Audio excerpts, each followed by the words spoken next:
नमस्कार, सगळ्यांचं स्वागत आहे. श्रावण महिना सुरू झालेला आहे आणि श्रावण महिन्यातला आज हा पहिला दिवस आहे. तर आपण श्रावण महिना म्हटलं की भगवान शंकराच्या दर्शनाला जातो, त्याचबरोबर पिंडीवरती सुद्धा अभिषेक करत असतो. तर आज आपण घरच्या घरी पिंडीवरती अभिषेक कसा करायचा आहे आणि भगवान शंकराची पिंड कशी बनवायची आहे हे या व्हिडिओमध्ये पाहणार आहोत. तर आज आपण भगवान शंकराची बर्फापासून पिंड बनवणार आहोत. आपल्या घरामध्ये जे साहित्य अवेलेबल आहे त्यापासूनच आपण पिंड बनवणार आहोत. तर मी हे 3 साहित्य घेतलेलं आहे. त्याच्यामध्ये हा एक बाउल आहे, त्यानंतर हा एक ग्लास आहे आणि ही एक प्लेट आहे. हे 3 साहित्य आहे. तुम्ही सुद्धा एखाद्या सोमवारी भगवान शंकराची बर्फाची पिंड बनवा आणि त्यावरती अभिषेक घाला. खरंच खूप छान वाटेल तुम्हाला सुद्धा, कारण की भगवान शंकराची पिंड आपण बर्फापासून बनवत असतो तेव्हा आपण स्वतः त्याच्यामध्ये मेहनत घेतलेली असते ना, आपण ती स्वतः बनवलेली असते. जेव्हा तुम्ही पिंड बनवणार आहे त्यावेळेस खूप म्हणजे सात्विक मनाने किंवा चांगल्या ह्याने केली तर ती नक्कीच होणार आहे. आणि महत्वाचं म्हणजे पिंड बनवताना पेशन्स ठेवणं खूप गरजेचं आहे. तर या गोष्टी तुम्ही लक्षात ठेवणं खूप गरजेचं आहे. पहिला मुद्दा म्हणजे तुम्ही पेशन्स ठेवणं खूप गरजेचं आहे. काय होतं की आपण ज्यावेळेस ते बर्फ बनवायला सेट करायला ठेवतो त्यावेळेस आपण सारखं फ्रीज उघडून बघणं किंवा झालंय की नाही बघणं, त्यामुळे काय होतं व्यवस्थित तो सेट होत नाहीये आणि ती पिंड व्यवस्थित दिसत नाहीये. जर तुम्हाला पिंड बनवायची असेल तर पहिल्यांदा तुम्ही बनवली असेल तर काही प्रॉब्लेम नाहीये.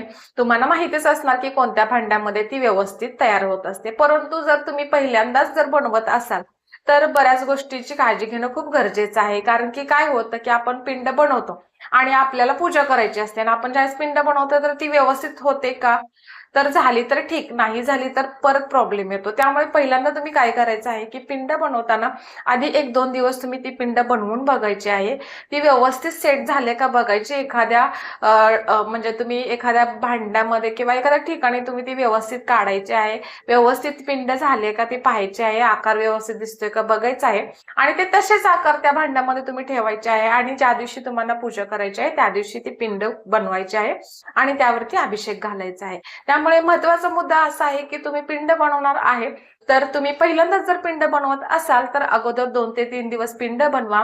व्यवस्थित भांड्यामध्ये सेट करा, व्यवस्थित भांडी आहेत का बघा आणि जर असेल भांडी वगैरे व्यवस्थित तर त्या पद्धतीनं तुम्ही पिंड बनवा. कारण की अचानक जर करायला गेला तर बरेचदा असं होतं की आपला जो केलेला प्लॅन आहे तो फ्लॉप होतो. म्हणजे तुम्ही जर पिंड बनवणार असाल तर अगोदर तुम्ही ती पिंड बनवा. त्यानंतर दुसरा मुद्दा असा आहे की भगवान शंकराची पिंड ज्यावेळेस तुम्ही बाहेर काढणार आहे तर ज्यावेळेस अभिषेक करणार आहे त्यावेळेस तुम्ही व्यवस्थित लावून तुम्ही त्याचं अभिषेकासाठी ते तयार करा आणि त्याचा अभिषेक घाला. अगोदरपासून जर ठेवली आणि जर तुमची काम करत बसला तर ती वितळून जाणार आहे. ज्यावेळेस तुमचा अभिषेक आहे किंवा मंत्र स्तोत्र म्हणणार आहे त्यावेळेस तुम्ही ती पिंड व्यवस्थित लावून ठेवा. म्हणजे त्याचा आकार जो आहे तो व्यवस्थित करा, तुमच्या देवाच्या पुढे ठेवा आणि त्यानंतर तुम्ही त्याच्यावरती अभिषेक घाला. अगोदर काढलं तर पिंड वितळणार आहे. जवळपास पिंडची जी साईज आहे त्यानुसार ती राहणार आहे. जर मोठी पिंड केली तर 2-2.5 तास राहत असते आणि छोटी पिंड केली तर 1-1.5 तासापर्यंत ती वितळून जाते. त्याच्या आतमध्ये तुमची सेवा करायची आहे. तुमची सेवा कशी आहे त्याच्यावरती तुम्ही पिंड बनवायची आहे. हा सुद्धा महत्वाचा मुद्दा आहे. तुमचा जर सेवा खूप मोठी असेल, तुमचे मंत्र स्तोत्र किंवा काही वाचन असेल तर तुम्ही ती जे पिंड आहे ती मोठी बनवायची आहे, मोठ्या भांड्यामध्ये बनवायची आहे. आणि तुमचं जर छोटेसे मंत्रस्तोत्र असेल तर छोटी पिंड बनवली तर काही हरकत नाहीये. अशा पद्धतीने आज मी घरच्या घरी जे साहित्य आहे त्यापासून पिंड बनवणार आहे. त्याच्यासाठी आपल्याला एक प्लेट लागणार आहे, हा एक ग्लास आहे आणि हा एक बाउल आहे. अशा पद्धतीने आज आपण पिंड बनवणार आहे. चला तर मग बघूया, व्हिडिओ स्किप न करता तुम्ही. तर मी मगाशी जी भांडी दाखवलेली आहेत ती इथं बघू शकता घेतलेली आहे. त्याच्यामध्ये हे मोठंसं एक बाउल आहे, ग्लास आहे, प्लेट आहे आणि त्यानंतर हे जे दूध घेतलेलं आहे ते कशासाठी आहे की शिवलिंग आहे ते आपलं व्यवस्थित दिसतं, पांढरं शुभ्र दिसतं. आणि हे जे आहे मीठ घेतलेलं आहे मी. या भांड्यांमध्ये पाणी घातलेलं आहे आणि थोडंसं त्याच्यामध्ये दूध ऍड करायचं आहे. थोडंसं आपण हे बनवताना पाणी कमीच घ्यायचं आहे आणि ज्यावेळेस आपण सेट करायला ठेवणार आहे त्याच्यामध्ये थोडंसं पाणी अजून ऍड करायचं आहे. कारण की आपण जर आत्ता पाणी जास्त घेतलं तर काय होणार आहे, ते खीर सांडणार आहे. त्यामुळे आपण असं बनवून घ्यायचं. व्यवस्थित मिक्स करायचं आहे आणि फ्रीजमध्ये ही सगळी भांडी व्यवस्थित लावून घ्यायची आहेत.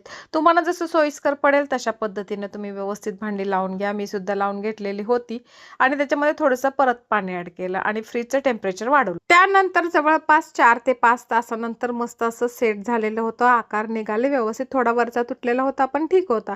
त्यानंतर बाकीचे आकार सुद्धा छान असे मस्त निघालेले होते. व्यवस्थित पिंड बनवून घेतली, तिचा आकार तयार केला आणि रुद्राक्षाची माळ अशी छोटीशी माझ्याकडे होती ती मी घातली.